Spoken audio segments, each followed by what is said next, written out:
Hey guys, welcome back to my channel. Today I'm going to show you a new update on Instagram that allows you to archive all the carousels you've shared on your account directly from your PC. So let's get started. First, open your Instagram account on your PC. Once you're logged in, head to the bottom left corner of the screen and click on the More icon or the three dots.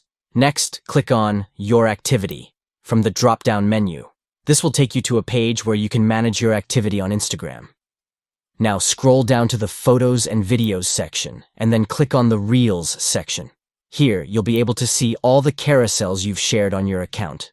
Click on Select to choose the carousels you want to archive. Select all the carousels you want to archive, and then click on the Archive button. You'll be prompted to confirm this action, so go ahead and confirm it. And that's it. You've successfully archived all the carousels you've shared on your Instagram account.